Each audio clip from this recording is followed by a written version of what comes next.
It's time to sit back, relax, and listen to Conversations with Joan. Conversations with Joan will inspire, motivate, and empower you. Live your best life now. Listen, learn, think, and decide. And now, here's your host, Joan Herman. Welcome to Change Your Attitude, Change Your Life's Conversations with Joan. I'm Joan Herman. Thanks for tuning in. Conversations with Joan focuses on topics that are important to your life, from health and wellness to professional development to personal well-being. Change makers join me to share their insights, tips, and strategies so you can thrive and live your best life now. Thank you for taking time for yourself, and thank you for letting us be a part of your life. Now, let's start talking. Many of us allow fear to stop us from achieving what our heart desires. We don't take risks. Today's guest, Lisa Thompson, climbs mountains to challenge herself physically and to explore her own inner landscape. She teaches that we are responsible for defining our own boundaries, finding our own happiness, and facing our fears head on. Lisa is a mountaineer, cancer survivor, speaker, and coach. She has completed the 7 summits, reaching the top of the highest peak of each of the 7 continents. Through her company, Alpine Athletics, Lisa shares her message of strength and resilience. She is the author of the book, Finding Elevation, Fear and Courage on the World's Most Dangerous Mountain. Welcome, Lisa. Thank you so much for joining us. Thanks for having me, Joan. It's a pleasure to be here. So, Lisa, what you've achieved is truly remarkable, but I have to ask, how does someone raised in the flat farmlands of Illinois go on to climb the greatest mountains in the world? What led you to following that path? It's a very fair question because I didn't grow up, being from the Midwest part of the U.S. I wasn't surrounded by mountains, and I also didn't learn or know about pioneering efforts of Sir Edmund Hillary to climb Mount Everest. It just wasn't even in my lexicon. It wasn't something my family talked about or I knew about. And I wasn't even particularly athletic when I was a kid either. So about 25 years later, I had a job. I moved to Seattle, which is where I live today. And here, climbing and being in the mountains is a big part of the culture. We're fortunate to be surrounded by beautiful mountain ranges. And so I took this first job in Seattle, and I was the only woman at my level in that role. And my peers, who were great guys, they would regularly go climbing on the weekends to mountains local to Seattle. And I knew nothing about climbing, really didn't have a desire to learn. Wasn't even curious particularly about it. But when my peers would come back to the office on Monday, they had these great stories about, fording icy rivers together and traveling up steep slopes wearing crampons as a rope team. And what I saw, sitting in my dingy cubicle on Monday, what I saw and felt was this camaraderie that my peers shared. And I felt very left out of that. And I thought that if I could join them climbing, they would start to see me as capable in the office, that would somehow translate to me being included in this group. Mm-hmm. And, I could have done the very logical thing, which would have been to say to them, hey, that sounds like fun. Can I come with you? Or how about you want to go for a drink after work? Or that would have been much easier, yes. But I just didn't have the courage or the voice back then to do that. And so instead, I got frustrated by, feeling left out. And I decided I would go climbing on my own. Again, no idea. I had no idea what that meant or what it would entail, and certainly not what it would lead to.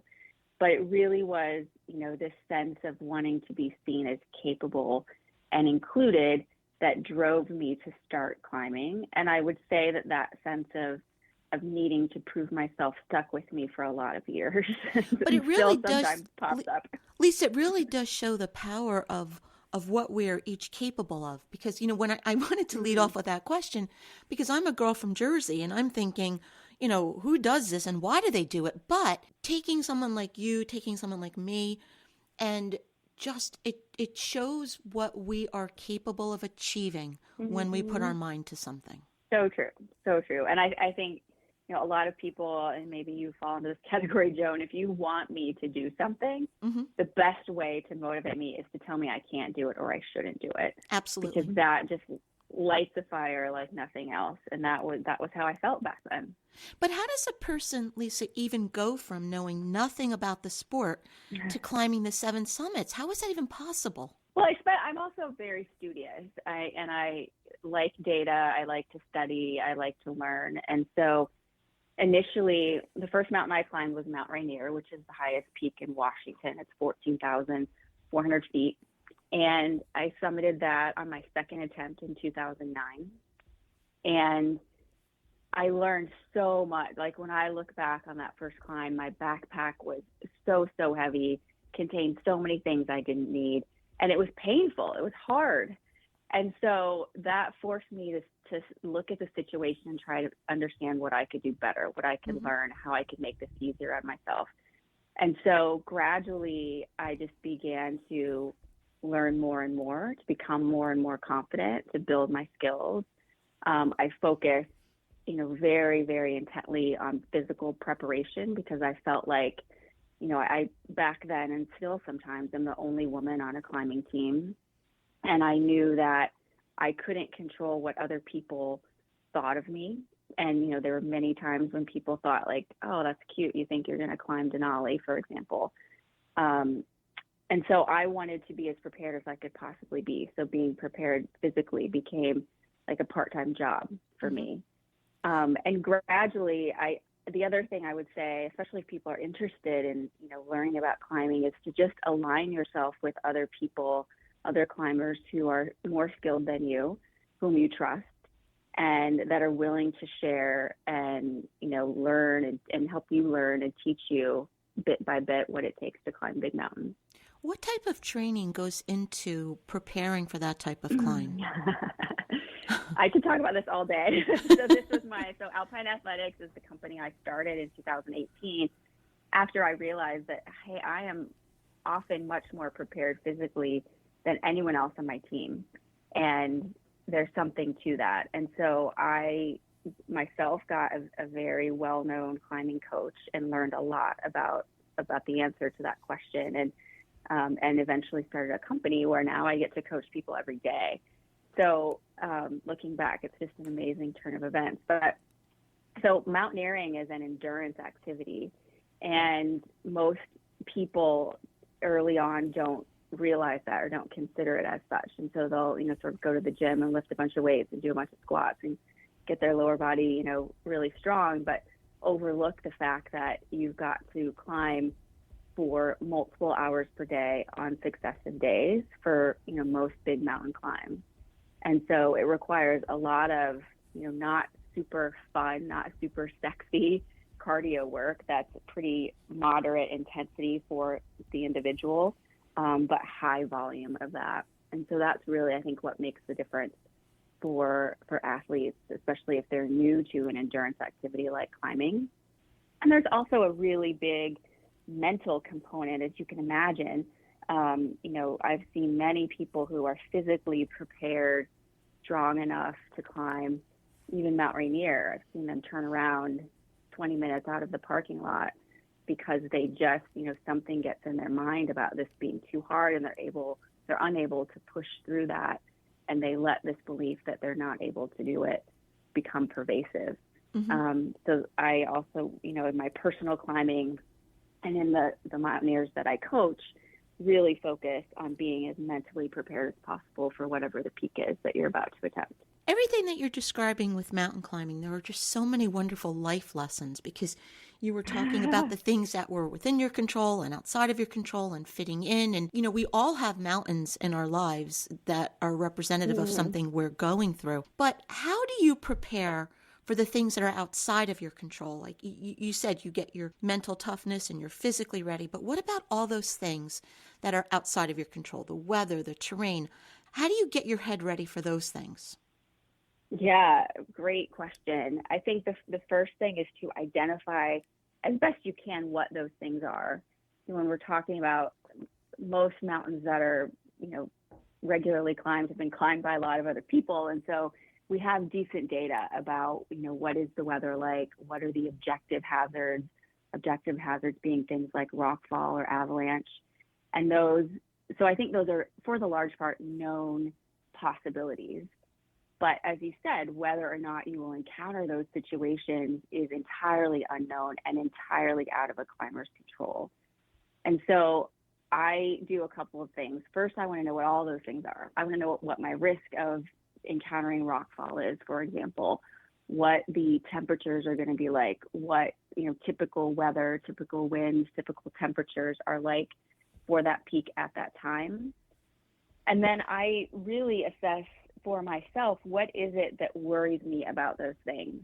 In the case of rockfall, obviously, the worst outcome could be death. And so what am I going to do, A, to keep myself safe, but also to prepare myself in case that happens?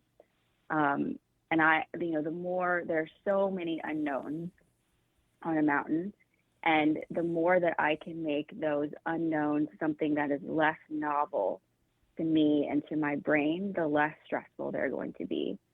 So I go into every big climb with a plan for, what are those things that could get in my way, and have a plan to work through them. And, in the case of something like being cold or bad weather, I'll, tell myself I'm going to add a layer of glove, for example. I'm going to go 20 minutes. I'm going to see if I feel any better. And if I don't, sometimes the outcome is that I need to turn around. There was a point on K2, we were at about 26,000 feet. I was with my team, and we thought the weather was going to be great for a summit attempt, as great as it can be. Great meaning low winds and maybe, 10 below zero. And when we got to that elevation, that was not the case. It had snowed much more, about 5 feet more than we had expected, which made avalanche risk very, very high. And so we as a team had to meet and decide what our options were and what the best course of action would be for us collectively. And fortunately, we were able to wait it out. We got new weather forecasts, which showed that the storm would abate in about 2 days, and we had enough food and resources to stay at that camp and wait out the storm, and were able to then summit. But I guess the short answer to that question is just knowing what those possible things are that are out of your control, and as best as you can, having a plan to work through those if they occur. Lisa, you're a cancer survivor. How did that diagnosis factor into mountain climbing? It's a question that I have, tried. I think I very often, for a long time, I wanted to know if cancer informed my climbing, or if climbing helped me get through cancer. And I don't think that they can be separated. I finally, after years of pondering that question, realized that they're so intertwined that I can't separate them. They're just a part of who I am. And so I was diagnosed with breast cancer in 2015. And that diagnosis came just as I was preparing to climb in the Himalaya for the first time. So the Himalaya is, this huge mountain range that bisects Asia. And I felt very proud of myself to be ready to take on a peak there. I was planning to climb a mountain called Manaslu, which is one of there's only 14 mountains in the world that are above 8,000 meters or 26,000 feet. And this was one of them. So it was a really big deal for me as a climber to be ready to take that on.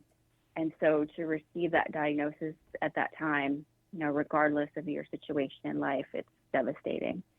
And I realized that having cancer gave me the motivation, and having that mountain still on the horizon gave me the motivation to work through cancer.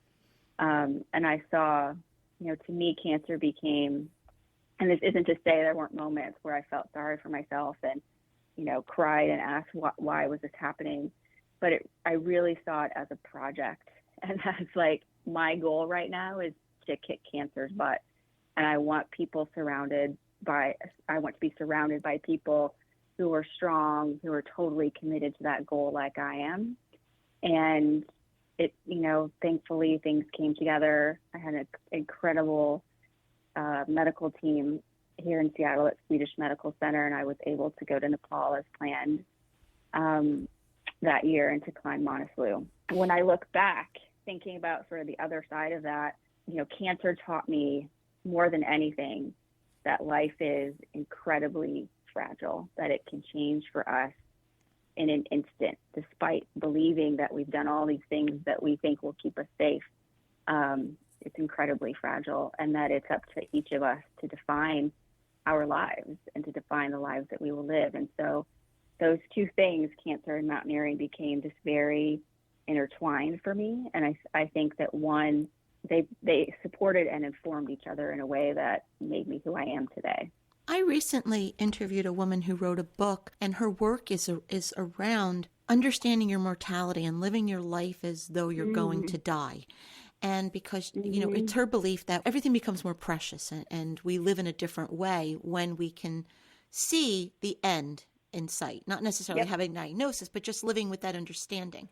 Do you think that cancer diagnosis taught you in a way to eliminate more fears? Did you become even more courageous, if that's possible? Were you more willing to take risks after that? Yeah, and I absolutely did.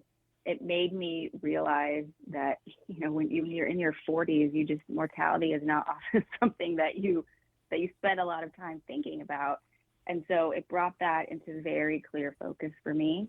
And it also just reinforced, probably isn't the right word. It made me realize that it could be taken away from me at any second. And I did not want to look back on my life, however long or short that might be, and have any regrets. I wanted to get the most out of it that I could. I didn't want to look back and say, well, I should have attempted Mount Everest just to see what it was like. I wanted to do it and to put everything I had into it. And maybe it didn't work out, same with starting my own business. Like that was a daunting, scary decision, but I would have regretted not doing it. Mm-hmm. And maybe, it would be very curious to know more about this book, because often if I'm having trouble making a decision, I will try to fast forward to the end of my life and ask myself, would I regret not doing this? Or would I regret this decision versus that decision? And that usually makes it very clear what the right path is for me. Yeah, when I started doing this work over a decade ago, it really was the result of going through a lot of personal trauma, and I had lost almost everything in my life. And when you get brought to your knees, so to speak, you do start to appreciate life differently, and you look at fear differently, because I've learned that there really is no such thing as failure or fear. It's just a learning lesson. It's a shift. It's a different way to do something. And I think that really is just such a big lesson to learn, that we're here for a very short period of time. Every day is precious, and we really should live as though we're not going to be here forever. Yes, I completely support that. And the word failure, to me, I wish in our culture it had a different connotation, because so often, those things that we might label as a failure are really opportunities to learn what's right for us, what isn't right for us, what relationships work, what jobs work, what city we want to live in. And I love the idea of it's just input, right? It's just information that helps us, I think, narrow in on where we should be. I'm really this year trying to change the meaning of the word failure for myself. When you wanted to start climbing, what did the people around you say? Did they think you were crazy? Yeah. And even that carried through until, I learned my father had lung cancer when I was climbing Mount Everest. And he died about a month later. And he, was a big part of my life, was always very, very proud of me, and at the same time terrified of what I was doing. And particularly before, or when I made the decision to climb K2, the people around me, something sort of shifted. When I was, preparing and climbing Everest, people were very supportive, and they could sort of wrap their brains around what it meant to climb Mount Everest. There are movies, and K2 is a completely different beast. It's, though it's the second highest mountain in the world, it's about 800 feet shorter than Mount Everest. It's on the Pakistan-China border, so much more remote than Mount Everest, and much, much more deadly. Depending on what stats you read, about 1 in 4 people who attempt K2 don't make it. And so it was important for me that my dad, before he died, knew that this was the next mountain that I was going to attempt. And, obviously, their friends and loved ones knew as well. And I could see sort of in their eyes when I would share this with them or when I would talk about K2 that they were worried about me. Whereas before, I think they were excited and supportive. And it's an interesting thing that happens when, I can sense this worry and this concern, which I know is coming from a place of love. But there's also this element of them, or I felt there was this element of them not wanting me to do it for that reason, of wanting me to stay safe so badly that I wouldn't attempt this thing that was very important to me.